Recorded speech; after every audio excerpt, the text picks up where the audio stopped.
Hi, I'm Tom Salter. Welcome to Education Roundtable, a conversation about Montgomery Public Schools. Thank you for joining us today. We've got a very special guest today. If you've ever ridden down Court Street and you're heading, I guess, south on Court Street, on the right-hand side you see what everybody thinks is a castle, and it is. It's a castle that protects academic achievement. And here we have the king of the castle, Dr. Antonio Williams, who's the principal of Lanier High School. Welcome, sir. Thank you, thank you. It's great to be here. Oh, we're so glad you could spare some time. I know you've had a busy day. Yes, sir. And I guess being a high school principal, every day is busy. It is. A lot of activities always taking place in high school, whether it's academics, athletics, arts. There's always great things happening around the high school, but we enjoy every single second of it. Well, it's a beautiful building, and we're going to talk about the building. We're going to talk about what happens inside of it, but let's first talk about you a little bit. Okay. Tell me, how did you get interested in becoming an educator?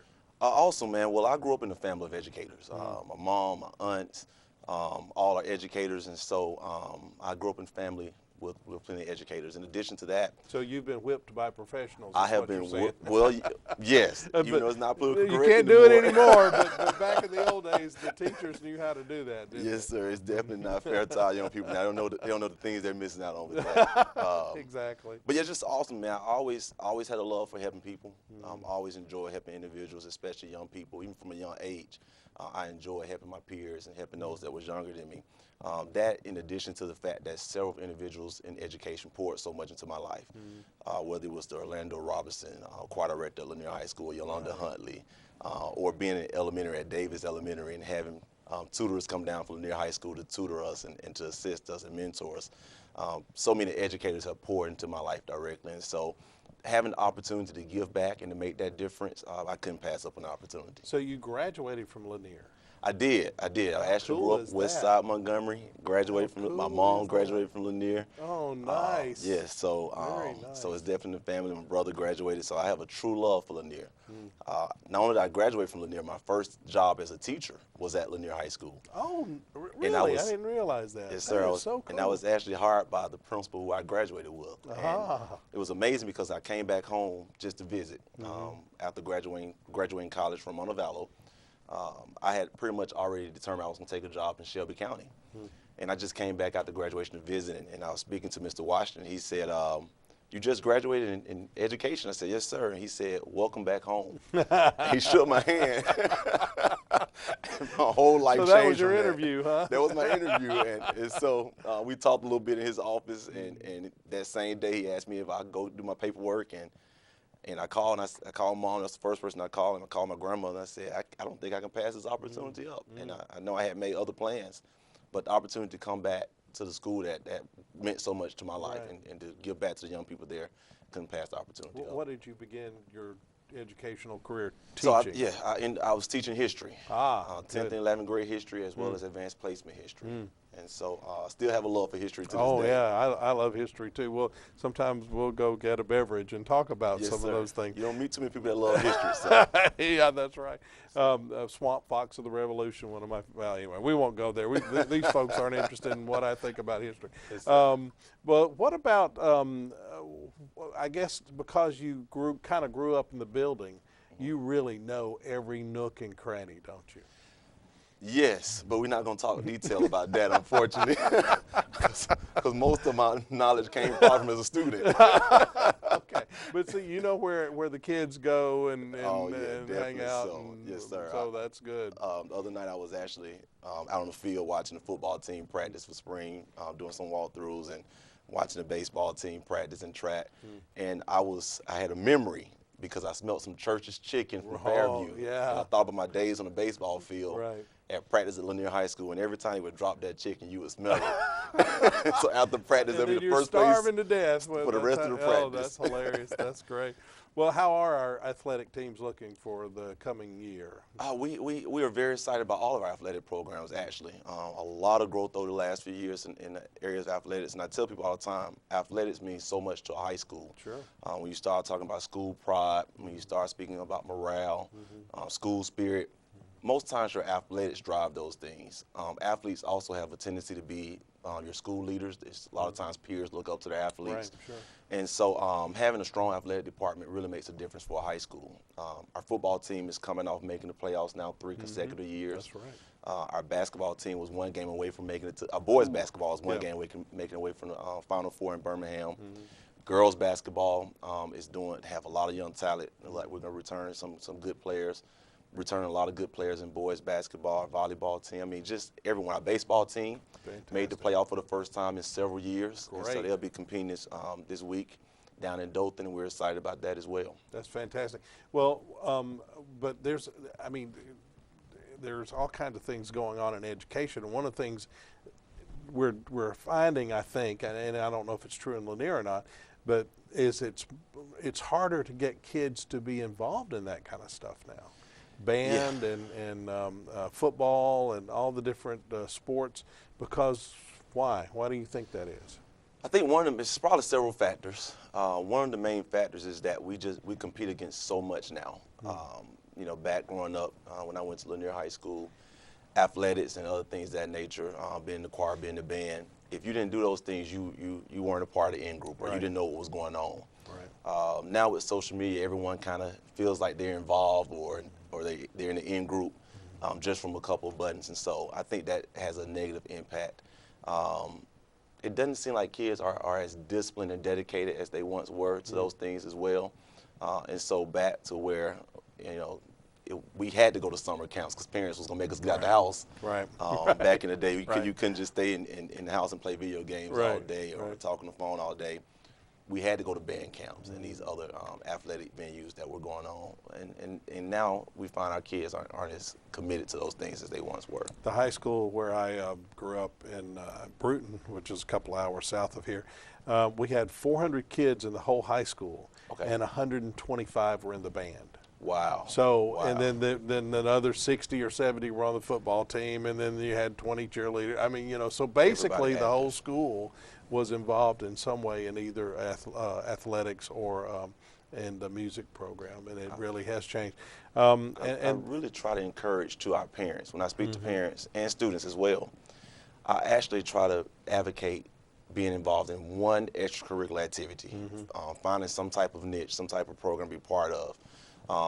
It tends to increase your grades because it gives students something to kind of look forward to and work towards. Most of your athletics and your band and things of that nature, they have minimum GPA that you have to maintain. And then also it's a way to give back to the school. It's a way to give back to the community, because a lot of these programs are also, our ROTC, for example, was runner-up for a local award for community service. A lot of these programs and a lot of our organizations, we're big on giving back to the community. Right. And so it gives students the opportunity not only to be involved in something in school, but also to give back to the local community. So we advocated, we pushed for it, we begged for our students to sign up for at least one. We have to do an organizational fair in the gym where we have all of our sponsors set up tables, and we let the students walk through and just try to select at least one thing to be a part of. Well, I know that the attitudes of younger people have changed. When I was growing up, and I'm much older than you, but when I was growing up, most of the people who worked in a community worked for one company for 20, 30, 40 years, for their entire professional life. Now, you know, kids don't want to work for one company. They want to work 2 years here and 3 years there and 2 years there, and then go often do some sort of consulting or something. And that's fine. But I think that you mentioned the commitment to a particular organization or particular thing. Sometimes that's a little harder to find these days. Well, you know, a running part, we actually see with even some of our young adults. A lot of times we hire young, energetic teachers right out of college or a few years removed from college. And oftentimes those teachers are no longer with us after a few years. Right. They're on to something new, or they want to try a new adventure. And so, and you understand it sometimes, but yeah, that commitment is definitely not the same, and sometimes it definitely hurts us too. But one of the things that I think affects us with teachers is, you know, a teacher doesn't really make a lot of money when you compare the time and effort they've put into becoming a teacher. What is our starting salary about? I would think about $38,000 maybe. Yeah, something like that. Yes, sir. And in today's, if you've got a math degree, you can go somewhere else and make a lot more than $38,000, or biology or science, that kind of thing. Although we do have good benefits, and there's a lot of vacation time, but that's something that I think the government leaders who set those things are going to have to look at some point. I know it's I think the governor might have proposed a 4% raise this year for teachers, if I'm not mistaken, Right. and I think that's definitely a great idea, because a lot of teachers, it's a lot of hard work, and no one does it for the money.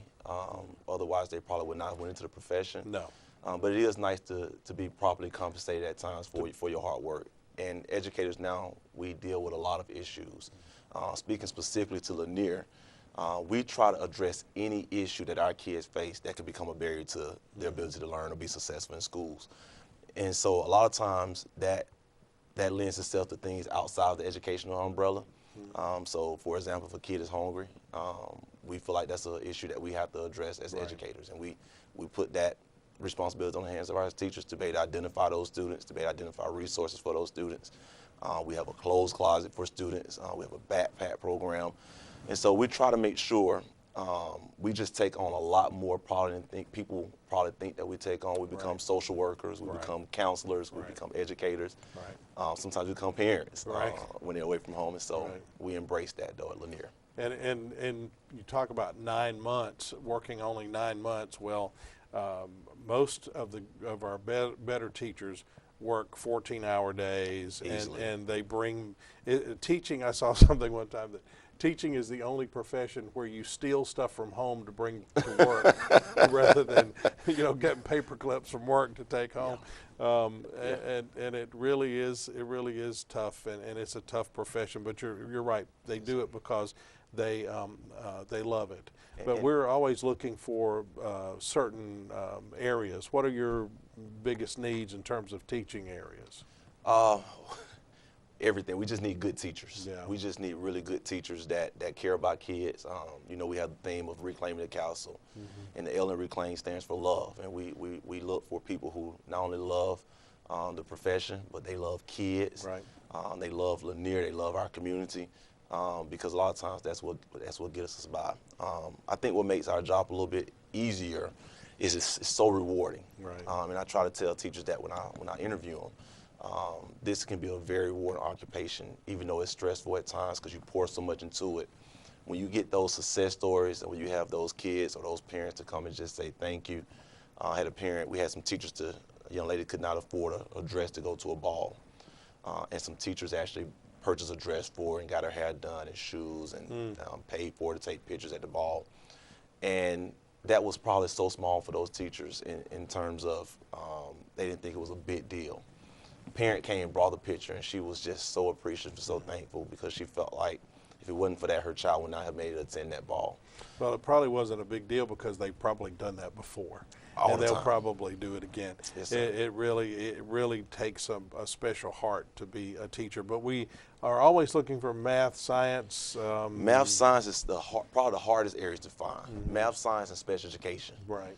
And I know we have all those as vacancies at Lanier, and like I said, we're always looking for good people to come in and fill those vacancies.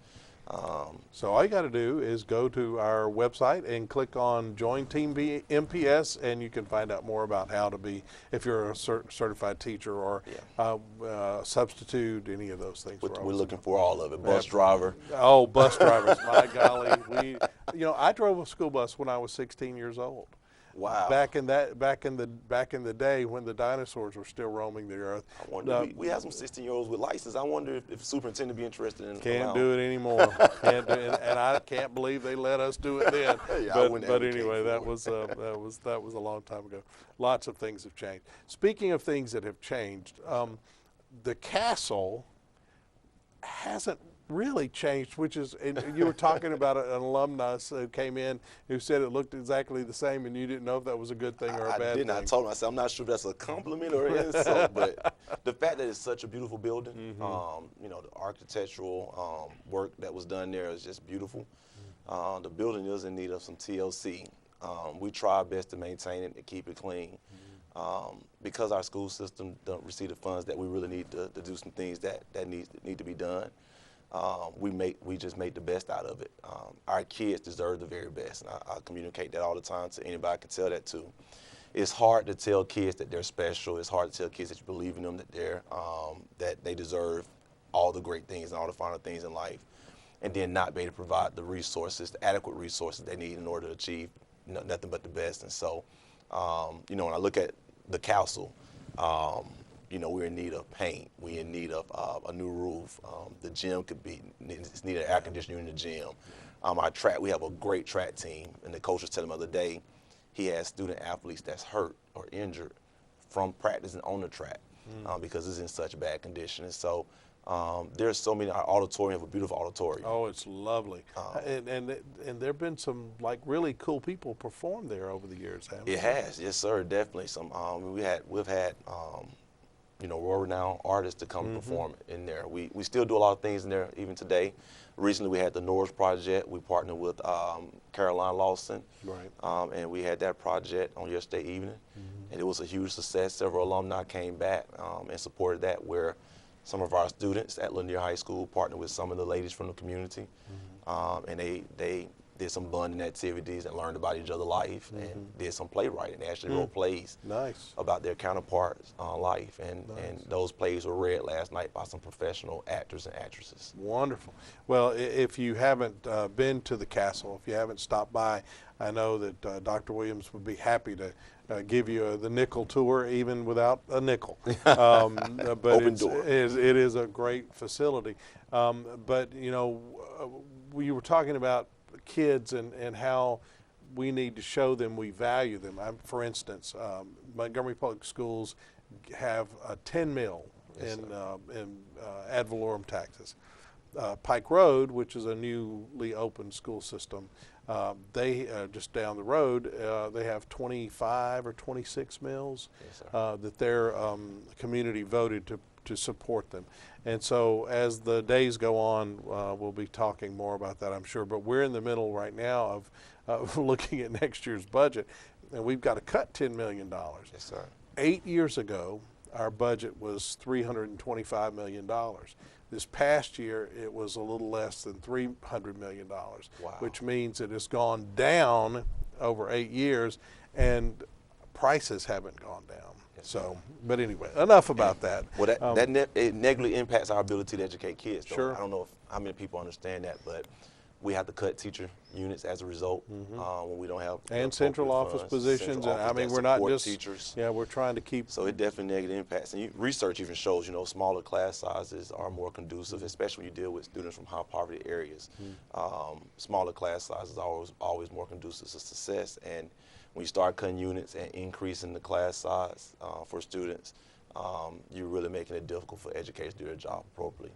Yeah. In addition to that, not being able to provide so many additional resources that are needed as well, i.e. social workers and things like that. Right. So it's something I think we need to look at as a community. A lot of people, one of the good things right now, we're talking about education as a community. Right. And with that conversation, we have to be real with ourselves and say, are we doing everything that we need to do in order to support public education in the city? Exactly. You mentioned earlier, you were talking about some alumni that came back last night. You've got a new thing going on with your alumni, don't you? We do. We actually just started an alumni association. It's less than a year old.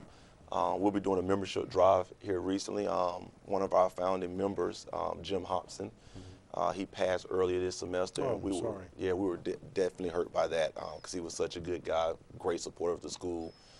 Gave time financially. He came back and he was the model alumni for us. And so we just want to make sure we continue his legacy and make sure we're doing our part in pushing the Alumni Association. Our goal is to bring all of Lanier back together under one umbrella. We have so many various alumni groups that exist. Right. Lanier has an interesting history. It does. It was once an all-white school. Right. And now it's become all-black school, of course. We had LAMP that started there that was a part of Lanier, Right. But it's ventured out and become his own school. But all those individuals that came through that building represent one institute, and that institute is Lanier High School. And so we want to just make sure that everyone has the opportunity to be a part of one group and that we can put all our efforts together and make a greater difference in the school and the lives of our students that we currently serve.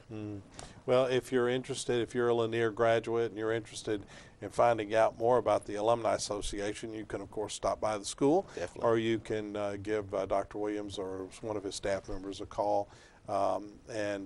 If you can't remember any of that, just call the main number and ask for Lanier, and they'll be glad to send you to. And they have an online website as well. Oh, the fantastic! Alumni Association Okay, does. do you remember the address? Oh, I felt like you was going to ask that. I should have said it.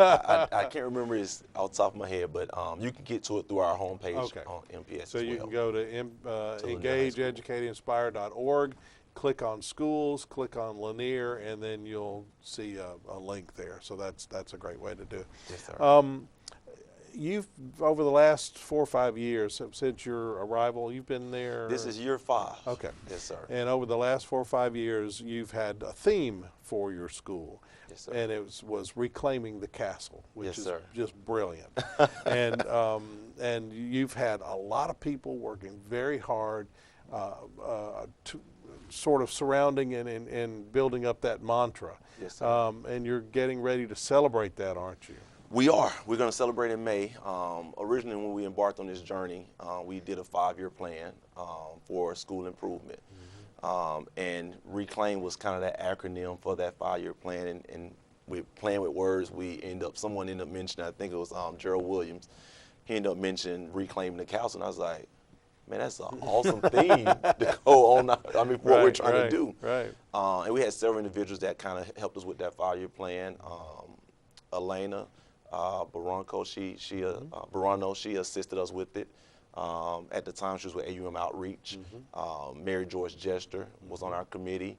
Ann Seitz, Guy Davis, Michael Burdell. And so we had several individuals from the community. We didn't just depend on educators. We brought people in from outside as well. And what we did is we sat down and said, what do we want to see Lanier in 5 years?